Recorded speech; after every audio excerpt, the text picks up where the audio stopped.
Hello friends, welcome to my channel.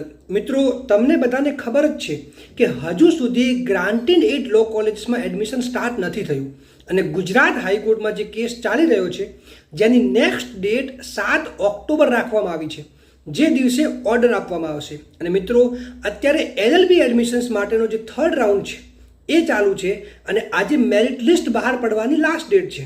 એટલે કે આજના દિવસમાં તમને કોલેજીસ દ્વારા ઓફર કરવામાં આવશે. અને મિત્રો, જો તમને એ કોલેજમાં એડમિશન લેવું હોય તો તમારે એ કોલેજમાં બધા જ ડોક્યુમેન્ટ્સ ઓરિજિનલ તથા તેની ઝેરોક્સ કોપી લઈને તારીખ 30 સપ્ટેમ્બરથી 1 ઓક્ટોબર સુધીમાં જવાનું રહેશે. મિત્રો, તમને બીજી ઘણી બધી જગ્યાએથી ઇન્ફોર્મેશન મળતી હશે LLBની. અમુક ન્યૂઝપેપર્સ બી આના વિશે ઘણું બધું લખે છે, પણ એ બધી ઇન્ફોર્મેશન તમારે વેરીફાઈડ છે કે કેમ એ ચેક કરી લેવી. અને કોઈ પણ ઇન્ફોર્મેશન આવે છે એ તમારે પ્રોપર વેરીફાઈ કર્યા પછી જ આગળનું ડિસિઝન લેવું.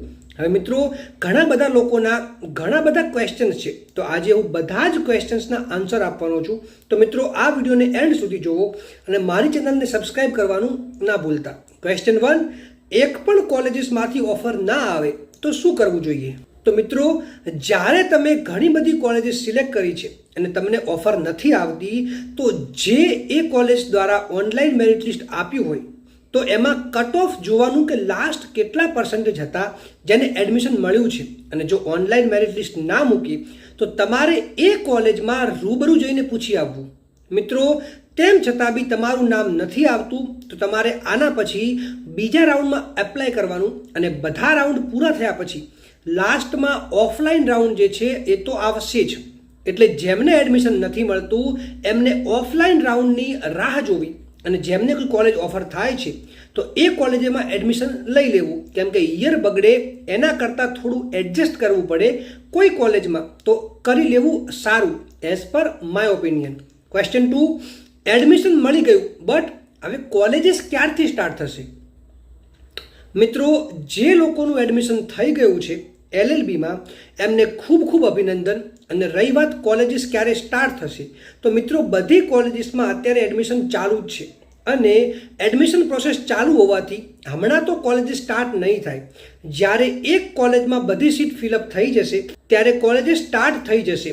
યા પછી તમે તમારી કોલેજમાં 50થી 60 સ્ટુડન્ટ્સ ભેગા થઈને જાઓ અને પ્રિન્સિપલને રિક્વેસ્ટ કરો કે ઓલરેડી અમારું યર બહુ લેટ ચાલે છે તો પ્લીઝ લેક્ચર્સ સ્ટાર્ટ કરી દો, જેનાથી અમારી સ્ટડી ચાલુ થાય અને સ્ટડી ના બગડે.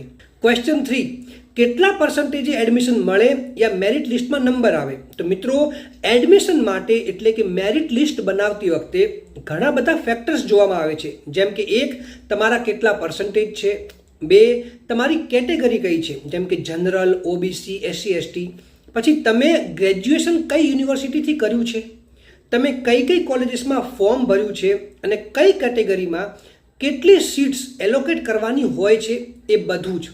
જેમ કે મિત્રો, તમે અધર યુનિવર્સિટીમાંથી ફોર્મ ભરો છો તો તમને માત્ર 2 થી 5% જેટલી જ સીટ મળે છે. એટલે જો તમારું નામ મેરિટમાં નથી આવતું તો તમે ઉપર જણાવેલ બધા જ ફેક્ટર્સને ધ્યાન રાખજો કે કયા કારણથી તમારું નામ નથી આવ્યું. ક્વેશ્ચન 4, VNSGUની બધી કોલેજીસ ક્યારે આવશે? મિત્રો, આ વિશે હું તમને કન્ફર્મ ના કહી શકું, કેમ કે આ વિશે કોઈને કંઈ જ ખબર નથી. જેમ જેમ કોલેજીસ બાર કાઉન્સિલ ઓફ ઇન્ડિયાની રિક્વાયરમેન્ટ્સ ફૂલફિલ કરશે અને કોલેજીસને એપ્રુવલ મળશે એમ એમ એ કોલેજીસમાં એડમિશન ચાલુ થઈ જશે. અને એડમિશન જેવું ચાલુ થશે એવી તમને મારી ચેનલ પરથી એની અપડેટ મળી જશે. ક્વેશ્ચન 5, ફોર્થ રાઉન્ડ આવશે કે નહીં? મિત્રો, LLBમાં દર યર માત્ર 2 જ રાઉન્ડ આવે છે અને એના પછી કોલેજીસમાં જે બાકી રહેતી સીટ્સ છે એ માટે ઓફલાઈન રાઉન્ડ બહાર પાડવામાં આવે છે. હવે મિત્રો, આ વખતે સિનારીઓ અલગ છે. જેમ જેમ કોલેજીસને એપ્રુવલ મળે છે એમ એમ એ બધી કોલેજીસમાં ફરીથી એડમિશન પ્રોસેસ ચાલુ કરવામાં આવે છે, જેથી ઘણી બધી કોલેજીસમાં તો 3 રાઉન્ડ થઈ ગયા છે, જ્યારે અમુક કોલેજીસ એવી પણ છે જેમાં હજુ સુધી 1 જ રાઉન્ડ થયો છે. જેથી આના પછી ઓફલાઈન રાઉન્ડ આવશે કે ફોર્થ રાઉન્ડ આવશે એ ના કહી શકાય. ટોટલ કેટલા રાઉન્ડ આવશે એ પણ ના કહી શકાય, બટ એટલું જરૂરથી કહીશ કે લાસ્ટમાં ઓફલાઈન રાઉન્ડ તો આવશે જ, જેમાં કોલેજની બાકી રહેતી જે સીટ્સ હશે એના માટે તમારે કોલેજમાં રૂબરૂ જઈને ઓફલાઈન ફોર્મ ભરવાનું રહેશે. ક્વેશ્ચન 6, LLB ઇંગ્લિશ મીડિયમમાં કરવું કે ગુજરાતી મીડિયમમાં? મિત્રો, LLBમાં જો તમારું ઇંગ્લિશ પ્રોપર હોય અને જો તમને ઇંગ્લિશ ફ્લુઅન્ટ આવડે છે તો તમારે ઇંગ્લિશમાં જ કરવું જોઈએ, પરંતુ જો તમારું ઇંગ્લિશ પ્રોપર ના હોય, ફ્લુઅન્ટ ના હોય, તો તમારે ગુજરાતીમાં જ કરવું જોઈએ. કેમ કે ગુજરાતીમાં જો તમે LLB કરો છો તો તમે નીચેની બધી જ કોર્ટ્સમાં અપિયર થઈ શકો છો અને એ કોર્ટમાં તમને કોઈ જ પણ તકલીફ નહીં પડે. પરંતુ જો તમારે હાઈકોર્ટ અને સુપ્રીમ કોર્ટમાં પ્રેક્ટિસ કરવી હોય તો મિત્રો તમારે ઇંગ્લિશમાં જ કરવું જોઈએ. હવે મિત્રો ઘણા બધાને એક જ ક્વેશ્ચન છે કે કોલેજ સિલેક્ટ કરવા જઈએ છીએ ત્યાં ઇંગ્લિશ મીડિયમ બતાવે છે. તો મિત્રો એમાં કોઈ ચિંતા કરવાની જરૂર નથી. જો તમે ઇંગ્લિશ મીડિયમ સિલેક્ટ કરો છો એડમિશન વખતે અને જો તમારે બધી જ એક્ઝામ્સ ગુજરાતીમાં લખવી હોય તો તમે ગુજરાતીમાં પણ લખી શકો છો. બસ એટલું ધ્યાન રાખજો કે એક એક્ઝામ કોઈ એક લેંગ્વેજમાં જ લખવી અને મિક્સ લેંગ્વેજમાં ના લખવું જોઈએ. જો તમે મિક્સ લેંગ્વેજમાં લખશો તો તમે ફેલ પણ થઈ શકો છો. ક્વેશ્ચન 7, સેલ્ફ ફાઇનાન્સ લો કોલેજીસમાં એડમિશન લઉં તો કોઈ તકલીફ તો નહીં થાય ને? અને પ્રાઇવેટ યુનિવર્સિટીમાં એડમિશન લઈએ તો? અને શું સેલ્ફ ફાઇનાન્સ કોલેજીસમાં ઓફલાઈન એડમિશન લઈ લેવું જોઈએ તો શું એ વેલિડ ગણાશે? મિત્રો તમે સેલ્ફ ફાઇનાન્સ કોલેજીસમાં એડમિશન લો કે તમે કોઈ બી પ્રાઇવેટ યુનિવર્સિટીમાં એડમિશન લો છો, પણ તમારે ખાલી એક જ વસ્તુનું ધ્યાન રાખવાનું છે, એ છે BCIનું અપ્રુવલ. એટલે કે જો બાર કાઉન્સિલ ઓફ ઇન્ડિયાનું એપ્રુવલ એ કોલેજીસ કે પ્રાઇવેટ યુનિવર્સિટી પાસે હોય તો તમે એમાં આરામથી એડમિશન લઈ શકો છો અને LLB કમ્પ્લીટ કર્યા પછી તમને સનદ પણ મળી જશે. મિત્રો કોઈ પણ કોલેજમાં એડમિશન લેતી વખતે એક જ વસ્તુનું ધ્યાન રાખવાનું કે એ કોલેજીસ પાસે બાર કાઉન્સિલ ઓફ ઇન્ડિયાનું એપ્રુવલ છે કે નહીં. જો એપ્રુવલ હોય તો તમે એડમિશન લઈ શકો છો. ક્વેશ્ચન 8, જીકાસ પર ફરીથી રજિસ્ટ્રેશન ચાલુ થશે? તો મિત્રો જો નેક્સ્ટ રાઉન્ડ ઓનલાઈન હશે તો તમે રજિસ્ટ્રેશન ફરીથી કરી શકશો અને જો નેક્સ્ટ રાઉન્ડ ઓફલાઈન હશે તો શાયદ તમે રજિસ્ટ્રેશન નહીં કરી શકો. ક્વેશ્ચન 9, શું હું LLB સાથે બીજો કોઈ કોર્સ કરી શકું?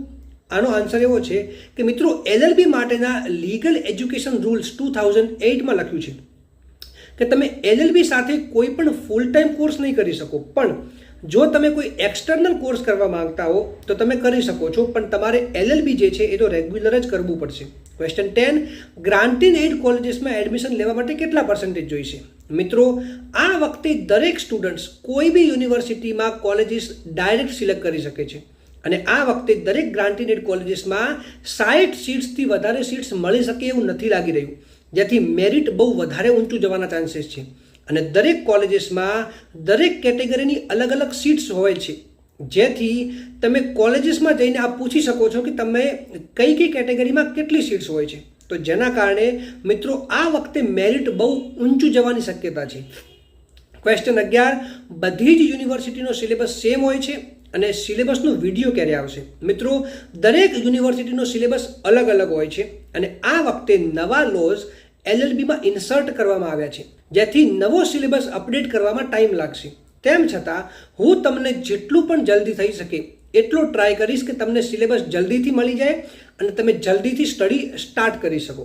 હવે ક્વેશ્ચન 12, બાર કાઉન્સિલની નવી ગાઈડલાઇન્સ આવી છે તો શું એ સાચી છે અને એ આ યરથી લાગુ પડશે? અને એ ગાઈડલાઇન્સ કહેવા શું માંગે છે? તો મિત્રો બાર કાઉન્સિલ ઓફ ઇન્ડિયા દ્વારા LLB કરતા સ્ટુડન્ટ માટે એક નવી ગાઈડલાઇન જાહેર કરી છે, જેના વિશે હું તમને જલ્દી જ એક નવા વિડીયો દ્વારા અપડેટ આપીશ કે કોને કોને આ લાગુ પડશે અને આનાથી બેનિફિટ શું છે અને નુકસાન શું છે. ક્વેશ્ચન 13, અત્યારે સેલ્ફ ફાઇનાન્સ કોલેજીસમાં એડમિશન માટે ઓફર આવી છે તો એમાં એડમિશન લઈ લઉં, પછી જ્યારે ગ્રાન્ટીનેડ કોલેજીસ આવશે ત્યારે એડમિશન હું લઈ શકું? તો મિત્રો તમે જ્યારે સેલ્ફ ફાઇનાન્સ કોલેજીસમાં એડમિશન લેવા જાઓ છો ત્યારે તમારે એ કોલેજને પહેલાં જ કહી દેવાનું છે કે અમે અત્યારે એડમિશન લઈએ છીએ અને જો અમે પાછળથી એડમિશન કેન્સલ કરાવશું તો શું અમને અમારી પૂરી ફીસ પાછી મળી જશે યા પછી એમાં કંઈક કટ કરવામાં આવશે? તો મિત્રો એઝ પર માય ઓપિનિયન, જો તમારે LLB ગ્રાન્ટીનેડ કોલેજીસમાંથી કરવું હોય અને સેલ્ફ ફાઇનાન્સ કોલેજીસમાં એફોર્ડ તમે નથી કરી શકતા તો તમારે સેલ્ફ ફાઇનાન્સ કોલેજીસ સિલેક્ટ ના કરવી જોઈએ, કેમ કે એના કારણે બીજા સ્ટુડન્ટ્સ કે જે ને એકચ્યુઅલી LLB જ કરવું છે અને એ કોઈ પણ કોલેજીસથી કરી શકે છે તો તમારે કારણે એમનું નામ જે છે મેરિટમાં નથી આવતું. ના તમે એડમિશન એ કોલેજીસમાં લો છો કે ના તમે એ જે લોકોને એડમિશન એ કોલેજીસમાં જોઈએ છે એમને લેવા દો છો, જેથી તમારે જે કોલેજીસમાં એડમિશન લેવું હોય એ જ કોલેજ સિલેક્ટ કરવી જોઈએ, બીજી કોઈ પણ કોલેજ સિલેક્ટ ના કરવી જોઈએ. ક્વેશ્ચન 14, સેલ્ફ ફાઇનાન્સ કોલેજીસમાં એડમિશન લઈ લેવું જોઈએ યા ગ્રાન્ટીનેડ કોલેજીસની રાહ જોવી જોઈએ? તો મિત્રો, જેમને ફીસ ભરવાની કોઈ પણ તકલીફ નથી અને LLB કરવું જ હોય એ લોકોએ સેલ્ફ ફાઇનાન્સ કોલેજીસમાં એડમિશન લઈ લેવું જોઈએ અને ગ્રાન્ટેડ કોલેજીસની રાહ ના જોવી જોઈએ, કેમ કે 7 ઓક્ટોબરના શું ઓર્ડર આપવામાં આવશે એ કોઈ નથી ખબર અને એ ઓર્ડર આપણા ફેવરમાં નહીં આવે તો શું કરશું? એટલા માટે રિસ્ક ના લેવાય. જો તમારે LLB માટે યર ના બગાડવું હોય તો જે કોલેજીસમાં એડમિશન મળે છે એ લઈ લેવું જોઈએ. અને જો તમે સેલ્ફ ફાઇનાન્સ કોલેજીસમાં એફોર્ડ ના કરી શકતા હો તો તમારે જરૂરથી ગ્રાન્ટેડ કોલેજીસની રાહ જોવી જોઈએ અને પોઝિટિવ ઓર્ડર આવે એવું પ્રે કરવું જોઈએ. ક્વેશ્ચન 15, કઈ કઈ ગ્રાન્ટેડ કોલેજીસ એડ થઈ છે? તો મિત્રો, અત્યારે જીકાસ પોર્ટલમાં ટોટલ 5 ગ્રાન્ટેડ કોલેજીસ એડ થઈ છે, જેમાંથી એક ગવર્મેન્ટ કોલેજ પણ છે. એક શ્રી DD કોટિયાવાલા મ્યુનિસિપલ લો કોલેજીસ જે HNGU યુનિવર્સિટીની છે, 2 આણંદ લો કોલેજ જે સરદાર પટેલ યુનિવર્સિટીમાં છે, પછી 3 ફેકલ્ટી ઓફ લો જે MSUની છે, અને 4 સિદ્ધાર્થ લો કોલેજ જે ગુજરાત યુનિવર્સિટીમાં છે, અને 5 ગવર્મેન્ટ લો કોલેજ એટલે કે આ કોલેજનું નામ છે કેકા શાસ્ત્રી લો કોલેજ ખોખરા. આ ગવર્મેન્ટ લો કોલેજ છે જેનું મેનેજમેન્ટ જે છે એ ગવર્મેન્ટ દ્વારા કરવામાં આવે છે, જે ગુજરાત યુનિવર્સિટી સાથે એફિલિએટેડ છે. અને મિત્રો, અત્યારે ટોટલ 68 લો કોલેજીસ જીકાસ પર છે જે તમે સિલેક્ટ કરી શકો છો.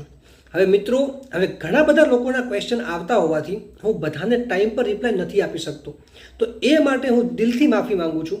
અને મિત્રો, તમારો સપોર્ટ આમ જ બનાવી રાખજો અને તમને LLBની સફરમાં હું પૂરેપૂરો સપોર્ટ કરીશ, ભલે પછી એ એડમિશન માટે હોય કે એક્ઝામ માટે હોય, અને તમને હું દરેક રીતે હેલ્પ કરવાની કોશિશ કરીશ. મિત્રો, આના સિવાય પણ જો તમને કોઈ ક્વેશ્ચન હોય તો તમે મને કમેન્ટ સેક્શનમાં પૂછી શકો છો. અને મિત્રો, આ વિડીયોને લાઈક કરો, વધારેમાં વધારે શેર કરો, અને ઘણા બધા લોકોએ હજુ પણ મારી ચેનલને સબસ્ક્રાઈબ નથી કરી તો સબસ્ક્રાઈબ જરૂરથી કરજો.